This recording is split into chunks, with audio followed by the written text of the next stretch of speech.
Hello मेरे प्यारे बच्चों, कैसे हैं आप सब। उम्मीद करता हूं कि आप लोग घर पे खूब जम के पढ़ाई कर रहे होंगे और अपने एग्जाम की प्रिपरेशन में लगे होंगे।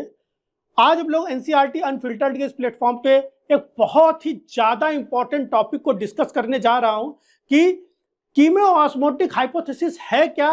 और जब हम लोग बोलते हैं कि साइक्लिक या नॉन साइक्लिक फोटोफॉस्फोराइलेशन हो रहा होता है तो वहां पे एटीपी बनती है। तो आज हम लोगों को ये सीखना है कि एटीपी बनती कैसे है, ऐसा क्या होता है कि एटीपी बन जाती है। वहां पे एटीपी बनने की एग्जैक्टली प्रोसेस नहीं समझाई गई है, वहां खाली स्टेप बता दिया कि इस स्टेप पे एटीपी का फॉर्मुलेशन होता है। तो आज हम लोग इस टॉपिक में बहुत अच्छे से समझेंगे।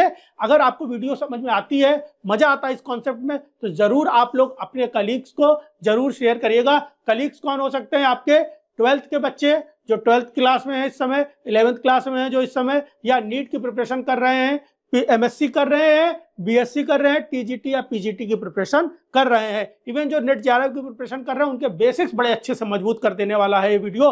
बहुत इंपॉर्टेंट टॉपिक है, चलिए देखते हैं कैसे क्या होता है। तो कीमोऑस्मोटिक हाइपोथेसिस की बात करते हैं। यहाँ पर एटीपी सिंथेसिस जो है वो लिंक्ड है to the proton gradient across the membrane. Membrane के अक्रॉस प्रोटॉन ग्रेडियंट जो बनता है उससे लिंक्ड है कि एटीपी सिंथेसिस हो। तो समझेंगे प्रोटॉन ग्रेडियंट कैसे बनता है। दूसरी बात, इन chloroplast light reaction electron transport is coupled with the proton pumping creates proton motive force डेराइव्स ATP synthase. ठीक है, कुछ समझ नहीं आ रहा, कोई बात नहीं, कोई बात ही नहीं है। चलिए हम लोग अब इस बात को पहले डायग्राम से समझेंगे, फिर से वापस आकर के इसी लाइन को पढ़ के देखेंगे, मौज आ जाएगी। चलिए ये देखिए कितना डरावना सा डायग्राम है, और हम लोग इस डायग्राम को शुरू करेंगे कहां से? यहां से। मान लिया कि कोई एक स्ट्रोमा कोई एक ग्रेना है, उस ग्रेना से एक थैलाक्वाइट उठा लिया। थैलाक्वाइट की मेम्ब्रेन जब हमने देखी तो वो डबल मेम्ब्रेनस है, ऐसे करके समझते हैं। वो क्या है? डबल मेम्ब्रेनस है। एक मेम्ब्रेन आउटर और दूसरी मेम्ब्रेन है इनर, दो मेम्ब्रेन है। ठीक है। नॉन साइक्लिक फोटोफॉस्फोराइलेशन में हम लोगों ने पढ़ा था कि क्या पाया जा रहा है, क्या पाया जा रहा है वहां पर।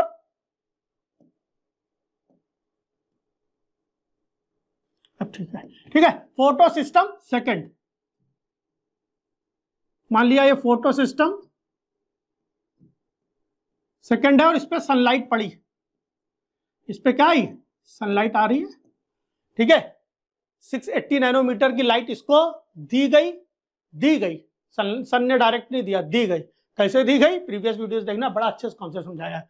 ठीक है, और इसने इलेक्ट्रॉन दिया आगे किसको? इसका जो प्राइमरी इलेक्ट्रॉन एक्सेप्टर था सेकंड का, कौन? फियोफाइटिन। इसको, सॉरी इसको बाहर नहीं बनाना चाहिए, यही बनाना चाहिए। अच्छा, इंपॉर्टेंट बात ध्यान रखना कि ये ल्यूमेन है, ये क्या है? ये यहां पर क्या होने वाला है? ल्यूमेन होने वाला है। इसको पूरा बंद कर देते हैं तो ज्यादा मजा आ जाएगा। ठीक है, ये अंदर का क्या है? ल्यूमेन है, और बाहर क्या है? स्ट्रोमा है। ठीक, अब ये इलेक्ट्रॉन जो है दे देगा, किसको दे देगा? फियोफाइटिन को। फियोफाइटिन को धीरे धीरे समझेंगे। फियोफाइटिन को इसने इलेक्ट्रॉन दे दिया। फियोफाइटिन ने इलेक्ट्रॉन किसको दिया? उसने दिया प्लास्टोक्विनोन को। इंपॉर्टेंट बात, बहुत जरूरी बात है, ध्यान रखना। किसको इलेक्ट्रॉन दिया? प्लास्टोक्विनोन को। किसको इलेक्ट्रॉन दिया? प्लास्टोक्विनोन को। पीक्यू को इसको इलेक्ट्रॉन दिया। ठीक है, प्लास्टोक्विनोन चेंज हो गया। किसमें चेंज हुआ? या इसको क्या करा जाए, ऐसे समझते हैं। अब ठीक है, प्लास्टोक्विनोन को इलेक्ट्रॉन दिया। किसको इलेक्ट्रॉन दिया? इसने इलेक्ट्रॉन दे दिया प्लास्टोक्विनोन को। अच्छा, प्लास्टोक्विनोन तो ये था, इसने इलेक्ट्रॉन ले लिया तो क्या हुआ? इसने इलेक्ट्रॉन ले लिया तो यहां पर दिखा सकते हैं माइनस चार्ज आ गया। अब सही है, अब बहुत सही जा रहा है बात। ठीक है, प्लास्टोक्विनोन था, उसने इलेक्ट्रॉन ले लिया, काय में चेंज हो गया? प्लास्टोक्विनोल ने। ठीक है, जरा साइड में रिएक्शन बना के देख सकते हैं कैसे। फियोफाइटिन ने किसको इलेक्ट्रॉन दे दिया? प्लास्टोक्विनोन को इलेक्ट्रॉन दिया तो प्लास्टोक्विनोन काय में चेंज हो रहा है? प्लास्टोहेमिक्विनोन में। इसके बाद इस प्लास्टोहेमिक्विनोन ने एक और इलेक्ट्रॉन लिया। ठीक है, ये प्लास्टोहेमिक्विनोन था, इसने एक इलेक्ट्रॉन और ले लिया, और वो किससे, उसी से लिया, फियोफाइटिन से। मतलब ये एक इलेक्ट्रॉन गया, फिर से लाइट फिर से आगे सनलाइट टकराई टक से, और एक इलेक्ट्रॉन फिर से जंप किया फियोफाइटिन के पास, और फियोफाइटिन ने फिर से प्लास्टो हेमिक्यूनोन को इलेक्ट्रॉन दिया, तो ये बन गया पी क्यू। अब पहले से एक इलेक्ट्रॉन था, एक और आया, 2 माइनस चार्ज। बोलो प्यारे बच्चों, 2 माइनस चार्ज आ गए, ठीक है, 2 माइनस चार्ज आ गए, 2 माइनस चार्ज आ गए। अब ये 2 माइनस, इसको बोलेंगे 2 माइनस चार्ज आ गए पी क्यू। इसने 2 प्रोटॉन ले लिए, क्या लिए, 2 प्रोटॉन, और चेंज हो गया, ये हेमिक्यूनोन था, हेमिक्यूनोन था, ठीक है, और ये चेंज हो गया प्लास्टोक्यूनॉल में, PQH2। बोलो कोई कंफ्यूजन, फिर से रिपीट कर दूं, फिर से रिपीट करते हैं। सनलाइट आई, एक सूरज की पहली किरण फोटो सिस्टम सेकंड के ऊपर पड़ी, फोटो सिस्टम सेकंड एक्साइटेड हो गए, उन्होंने अपने अंदर का एक इलेक्ट्रॉन उगल दिया, और वो इलेक्ट्रॉन ले लिया फियोफाइटिन ने, और फियोफाइटिन ने प्लास्टोक्यूनोन को इलेक्ट्रॉन दे दिया, प्लास्टोक्यूनोन हेमिक्यूनोन में चेंज हो गया। दूसरी किरण आके पड़ी, ठीक है, दूसरी किरण आके पड़ी, उसने इलेक्ट्रॉन ली, फिर से chlorophyll A of photo system second excited हो गया, उसने फिर इलेक्ट्रॉन दिया फियोफाइटिन को, फियोफाइटिन ने फिर जो हेमिक्यूनोन था उसको इलेक्ट्रॉन दे दिया, और वो चेंज हो गया काहे में, फिर से वो काहे में चेंज हो गया, 2 माइनस चार्ज पे। 2 माइनस चार्ज फर्दर जाकर के क्या कर रहे हैं, 2 प्रोटॉन ले रहे हैं, और चेंज हो रहा प्लास्टोक्यूनॉल, प्लास्टोक्यूनॉल, क्यूनॉल, ठीक, प्लास्टोक्यूनॉल। तो हम लोग बोल सकते हैं यहाँ पे क्या बना, अल्टीमेटली प्लास्टोक्यूनॉल बना। हाँ, समझ रहा हूँ। यहाँ पे सर हमने 1 इलेक्ट्रॉन लिखा, वो अभी आगे समझेंगे, अभी इतना मोटा मोटी बातें समझ लेंगे। प्लास्टोक्यूनॉल क्या करेगा, प्लास्टोक्यूनॉल, अच्छा ये प्रोटॉन आया कहाँ से, प्रोटॉन आया कहाँ से, प्रोटॉन आया, H+ कहाँ से आ रहे हैं, यहाँ से आ रहे हैं, कहाँ से आ रहे हैं, स्ट्रोमा से आ रहे हैं, ये H+ स्ट्रोमा से आ रहे हैं, ठीक है, ये प्रोटॉन इसने ले लिया, और ये क्यूनॉल पहुंचा किसके पास, साइटोक्रोम B6 के पास, या B6F के पास। ये प्रोटॉन किसके पास पहुंचा, साइटोक्रोम B6F के पास। ये देखिए, ये प्रोटॉन किसके पास पहुंचा, साइटोक्रोम B6 के पास। अब चलिए यहां पे बात समझ लेते हैं ध्यान से, ठीक है। अभी एक इलेक्ट्रॉन आया है, 2 इलेक्ट्रॉन आए हैं, वो कंफ्यूज मत होना, अभी तुरंत समझ में आ जाएगा, तुरंत, ठीक है। फोटो सिस्टम सेकंड ने इलेक्ट्रॉन लिया, फियोफाइटिन को दिया, फियोफाइटिन को इलेक्ट्रॉन दे दिया, फियोफाइटिन को इलेक्ट्रॉन दे दिया, थोड़ा सा इस पेन को पतला कर लेते हैं, ठीक है, फियोफाइटिन को इलेक्ट्रॉन दे दिया, ठीक है, बात समझ आ रही कि नहीं आ रही। फियोफाइटिन को इलेक्ट्रॉन दिया, फियोफाइटिन को इलेक्ट्रॉन जैसे ही दिया, अब ठीक है, फियोफाइटिन को इलेक्ट्रॉन दिया, फियोफाइटिन ने इलेक्ट्रॉन किसको दिया, प्लास्टोक्यूनोन को, प्लास्टोक्यूनोन हेमिक्यूनोन में चेंज हुआ, हेमिक्यूनोन 2 प्रोटॉन लेकर के, फिर एक इलेक्ट्रॉन और लिया, उसने 2 प्रोटॉन लेकर के क्यूनॉल में चेंज हुआ। ध्यान ये रखना है कि एक ही इलेक्ट्रॉन ले रहा है और 2 प्रोटॉन कैसे जुड़ रहे हैं, वही तो यहाँ समझाना, वही तो मेन खेल है, ठीक है। अब क्यूनॉल ने 2 इलेक्ट्रॉन दे दिए इसको, ठीक, क्या किया, 2 इलेक्ट्रॉन इसको दे दिए, 2 इलेक्ट्रॉन किसको दे दिया, साइटोक्रोम B6F को। इन 2 इलेक्ट्रॉन में से प्लास्टोक्यूनॉल जो था, अगर अब हम लोग देखें जो प्लास्टोक्यूनॉल बना है, इस प्लास्टोक्यूनॉल को इधर किनारे लाके देखें, अगर इस प्लास्टोक्यूनॉल को फर्दर तोड़ा जाए तो ये चेंज हो सकता है, काहे में 2 प्लास्टोक्यूनॉल बना लूं पहले, PQH2, ठीक है, 2 प्रोटॉन 2 इलेक्ट्रॉन और PQ में, ठीक, PQ में 2 प्रोटॉन तो चले आए, कहां पे, ये कहां पे, ल्यूमेन में। 2 इलेक्ट्रॉन में से एक इलेक्ट्रॉन इसने ट्रांसफर कर दिया किसमें, पीसी के पास, प्लास्टोसाइनिन के पास, एक इलेक्ट्रॉन तो उसने प्लास्टोसाइनिन को दे दिया। कब, बहन तू जा, प्लास्टोक्यूनॉल जैसे बना वो सीधा भागा किसके पास, साइटोक्रोम B6F के पास, उसको दोनों इलेक्ट्रॉन दे दिए। जैसे 2 इलेक्ट्रॉन दिए, प्रोटॉन को लगा मेरा यहां कोई नहीं, वो भाग गया ल्यूमेन में। और प्लास्टोक्यूनोन फर्दर मेम्ब्रेन के अंदर ट्रेवल करके, प्लास्टोक्यूनोन एक ऐसा मॉलिक्यूल है जो मेम्ब्रेन में ट्रेवल कर सकता है, लिपिड के अंदर ट्रेवल कर सकता है, तो वो ट्रेवल करके फर्दर ऊपर की ओर आ गया, ठीक है। तब तक इसने क्या किया, 2 इलेक्ट्रॉन में से एक इलेक्ट्रॉन प्लास्टोसाइनिन को और एक इलेक्ट्रॉन वापस कर दिया प्लास्टोक्यूनोन को।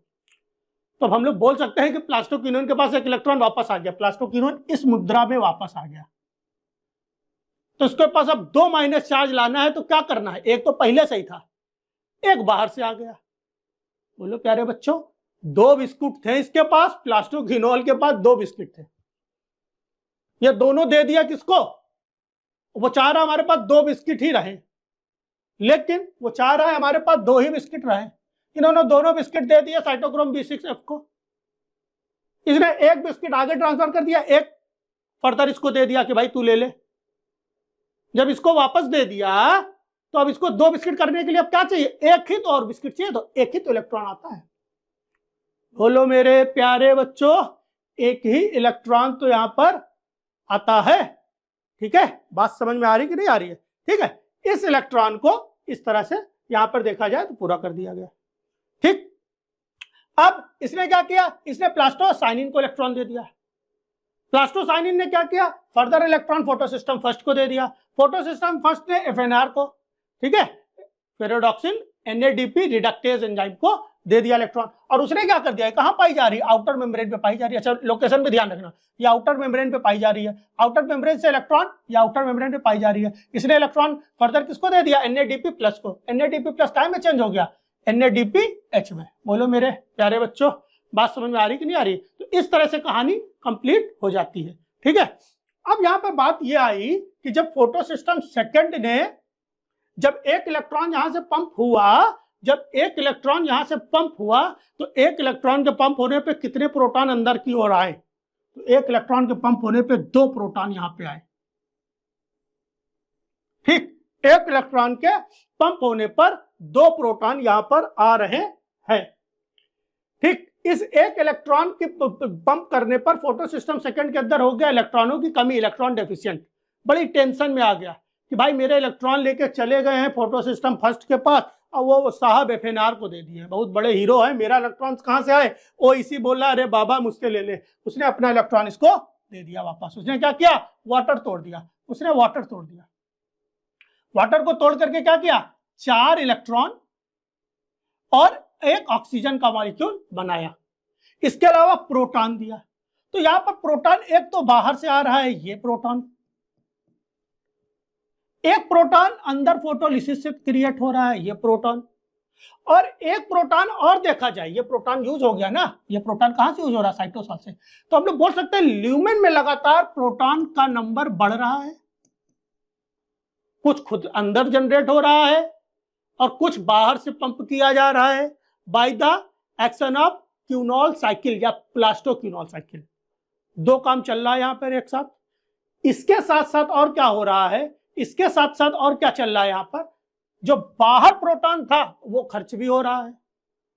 तो यहां पर लगातार प्रोटॉन घट रहा है और यहां पे प्रोटॉन लगातार बढ़ रहा है, जिसके कारण क्या हो रहा है? यहां पर एक ग्रेडियंट तैयार हो रहा है। ग्रेडियंट तैयार हो रहा है। कौन सा ग्रेडियंट तैयार हो रहा है? Proton gradient. और इस प्रोटॉन ग्रेडियंट के तैयार होने से क्या हो रहा है? बाहर लगातार कम है, अंदर बहुत ज्यादा है, तो होगा क्या? ज्यादा से कम की ओर मूवमेंट होगा, एक फोर्स जनरेट होगा। कौन सा फोर्स जनरेट होगा? For the motion of proton, this force can be regard as proton motive force.